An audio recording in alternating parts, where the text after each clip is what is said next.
What's up, guys? Welcome back to AutoHeads. Today we're going to be doing a detailed install and review of these Boost Auto power steps. These are really nice to have. It's a huge upgrade. I had the factory steps that weren't powered, and as you know, if you have the factory steps that aren't powered, the height of it is very awkward, so a lot of times people just don't end up using them at all. This brings the step down nice and low, so it's a very comfortable, natural step to get into your vehicle, and it has the benefit of being able to get sucked back up into the profile of the vehicle. These are great because it really enhances the look and the functionality of your truck. This is a no-brainer to me. I think you guys are gonna really enjoy this one. Let's get to the install. All right, so these are the two areas where we have to remove our factory bolts to get rid of our OEM running boards. During the course of the entire video, I'm going to put what tool I'm using at the bottom left-hand corner of the screen so there's no confusion. Right now we're using a 14mm socket to remove all 6 bolts holding up the factory running boards. Now before we even get into the install, I'm going to ask you guys to do something that no one on YouTube ever does. I want you to stop watching this video. I want you to pause it and go watch a video of the AMP powered running boards, which is basically the industry leader for aftermarket powered running boards. AMP's considered to be the best. Go watch the install of those and then compare them to the install of these. And you decide which one you would rather install in your F-150. All right, welcome back. Let's get started.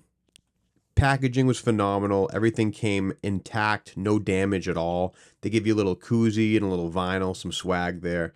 And what I love is every piece is perfectly labeled, so there's no confusion for the install. I also like that the motor comes pre-assembled on the hardware. One less step for us. So these are made with 6000 series aluminum, so they're very strong and they're virtually rust-proof. They say that they can hold up to 600 pounds on each side, so I can definitely see that. They seem very beefy. So these swing arms are not motorized. So the non-motorized ones, it doesn't matter what side you put them on. As long as they're in the rear, you're good to go. So no tricks here at all. You're just going to mount it in the exact location of your factory running boards. Throw on the provided washer first, and then put the nut on. I wouldn't smoke everything down yet, kind of leave it loose enough to be able to move around, and I'll show you why in a second.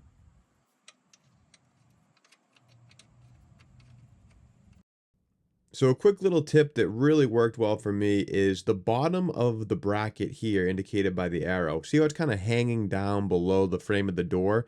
If you can push the whole mount up so these two arrows are flush with each other, right now it's hanging low.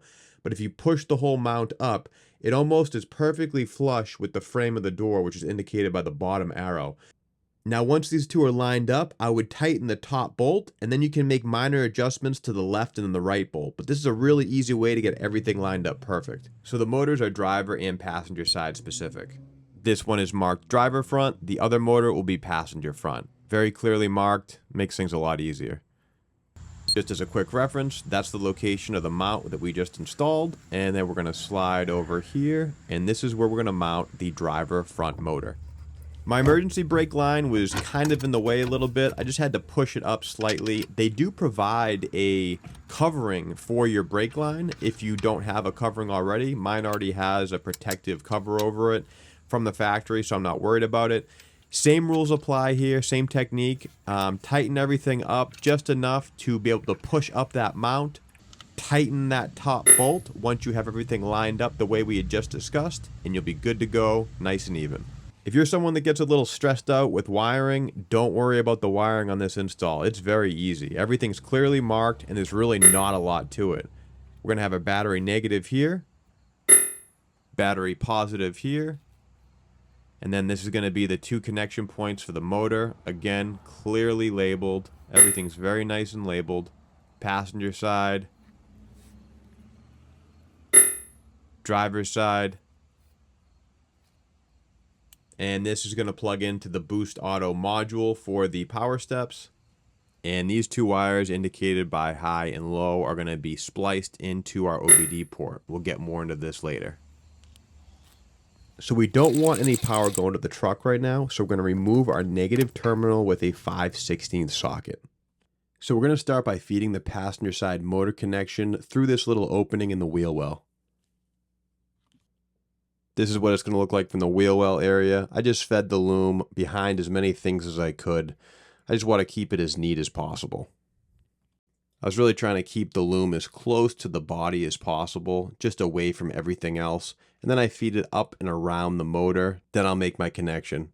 Later on, you can go back and make sure everything's tidied up, use the zip ties, get everything really nice and clean. But right now, I'm just going to make my connection. Now for the driver's side motor wire, I think there's a nice kind of a sneaky place that you can hide this to keep everything very tucked away and hidden. This shroud that holds some of the components to your windshield wipers, I think, is a great spot for this. Just use a pry tool or a flathead screwdriver and you'll be able to open up this shroud. There's a ton of space in here. This is a pretty popular spot to hide pod light wires. I've done this before in the past and it ended up working out great. Makes everything very, very hidden. And what's great about it, on both sides, there's like a little opening, which makes it a perfect spot for the loom to just kind of feed through. Now I'm also going to run the high and low wire loom in the exact same area. Just make sure you push these wires as far back as they can go. You'll kind of see there's like a little ridge that it kind of hides behind. Just push everything back, and then once you have everything the way you want it, everything just kind of snaps back into place. Just put a lot of gentle pressure, firm, gentle pressure on the top of that, that housing or the shroud, whatever you want to call it. Push everything down, it should snap back into place. Inspect your work, and then we'll feed the driver's side power connection to the motor. It's virtually identical to the passenger side. Just feed it through that opening that I labeled with the circle. Try to keep all the wires as tight to the body as possible and make your connection just as you did to the passenger side. Same thing. All right, now we're just going to plug in the provided control box from Boost Auto. Just make sure all the pins are lined up properly, and you're going to hear a good clicking noise. Make sure you push until you hear that nice audible click. All right, now we have to push our low and high wires through the firewall. There's two different ways you can do this. You can cut through the firewall, or if you look up here, you can see I actually ran the wire right through the top there. And with the F150s, you can actually just push that rubber grommet right off. It comes off actually very easy. I think that's the better way to go because the wire is small enough to do that with. But if you want to make that cut and bring it through, I'm going to show you guys how to do that as well. If you decide to cut into the firewall, just make a tiny little cut with the utility knife where that first circle was. Not too big and just enough to get a wire through. And then you're going to take a nice, either like a coat hanger or a really tough piece of wire, and you're going to push it through the opposite side. And then you're going to take the two and tape them in line with each other, wrapping them firmly with some electrical tape. Go into the cabin and pull on the opposite end of the wire, and that will feed both wires through into the cabin, giving you access to the wire that you need to splice. Now, before we get into the next step, I think it's important that I go over how these T-taps are going to work. This tap is going to have two ends, a stubby end and a long end. The stubby end is going to make the connection to the existing wire on the back of your OBD port. The long end of the tap is where the low or high wire is going to be fed into. Now, some things to consider. When you are tapping into a wire, make sure that the wire is dead center in the middle of the tap. Once you get your wire centered, you're going to bite down on the T-tap with some pliers until you hear both sides click in. The stubby and the long end have two sides that snap in. You can see it here in the video. It opens up, there's like a little door, and there's two little hinges on either side that clip in, making a firm connection on the stubby and long end of the T-tap. If you're new to something like this, I would suggest taking a good look at the tap before you use it, just to get an idea for how it's going to work. All you're doing is connecting an existing wire to a new wire, so the new wire can send a signal to the control box. All right, now we're going to unbolt our OBD port. It's going to be right by your brake pedal, just above it. It's going to take a 5/16 socket, and we're going to remove this just so we can get a better view of the wires that are connected behind it. Now you're just going to gently pull down that OBD port, exposing the wires behind it. Now this is very difficult to see, but if you look closely, you'll see a 14 on the far left-hand side and a 24 on the far right-hand side. Very difficult to see these little ports, but I'm going to label them all for you so you can kind of get a better idea of the wires that we're going to bite into. So 19 and 20 are going to be the wires we're going to be working with today. We're going to tap into 19 with the low wire, and we're going to tap into 20 with the high wire. In my case, they're two white wires, but don't go just off of that. Make sure that you're going into the port 19 and the port 20 wire. Don't go off of color. Make sure you know what wire you're tapping into. I wish I was able to get a little better footage of me tapping into these, but unfortunately it's such a tight, small spot that I just basically ended up recording the back of my hand. But I'm going to explain everything and break it down as specific as I can. All right, so what you're seeing in this image is the high wire tapped into the long end of the T-tap connection.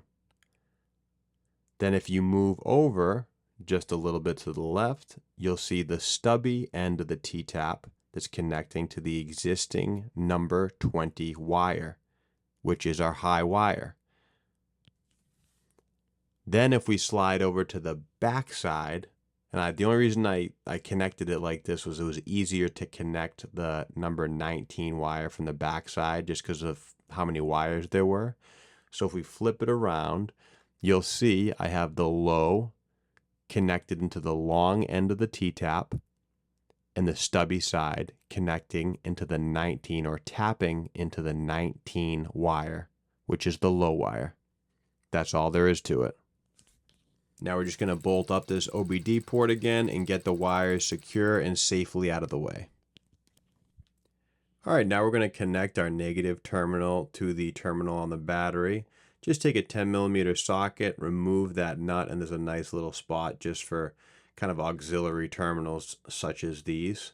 We're going to take our negative from Boost Auto, connect it right there, and then reattach our 10mm bolt.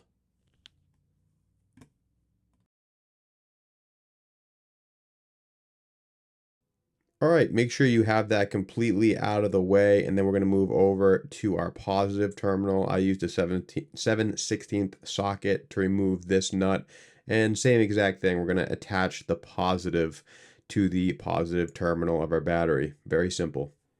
Now, once you do this next step and attach the negative terminal, I would suggest keeping all the doors open, and that's going to allow the arms to stay in the open position, which inevitably will allow you to lay the boards on top of the arms in the open position.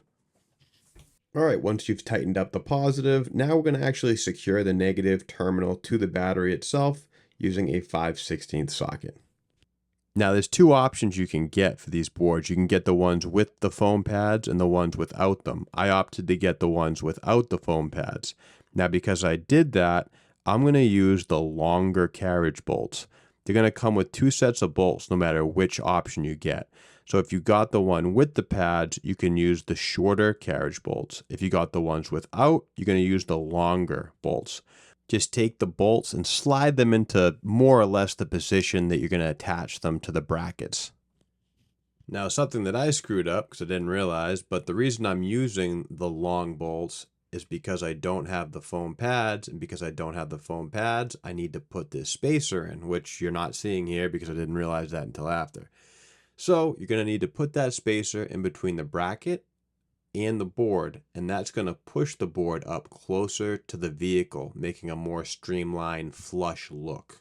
Now you're not going to tighten these all the way down just yet. Just get them hand tight, and the purpose of that is you're going to want to step back and look at the boards, and if they're not in the position that you want, you're just going to slide them back and forth until you find the perfect spot. Once you step back, take a look, and slide the boards into a position that you're satisfied with, then you can go back under, fasten the bolts, and lock everything down. Now it's time to give them a test. Open up the doors on both sides, make sure everything deploys as it should, They should come out almost immediately as soon as the door opens, and then there's about a 2-second delay for them being fed back into the body. I have to say I am very happy with these powered running boards by Boost Auto. I really wanted something that was OEM looking, low profile, clean, reliable, and easy to install. And I think the Boost Auto power running boards checks all the boxes for those. I think the height of them is perfect for getting in and out of the vehicle. It's probably 2 inches lower than the OEM running boards. It just feels a lot better getting in and out of my truck. Another cool thing about Boost is all the customer service is US based, so you're not going to be talking to someone that doesn't even know what a running board is, let's be honest. So I really appreciate that. It's really good customer service, and they get consistently great reviews. All right, guys, that's gonna be it for today's video. Hopefully you found it helpful. If you did, please consider smashing that like button and subscribing to the channel for more content just like this. I'll see you guys in the next one. Peace.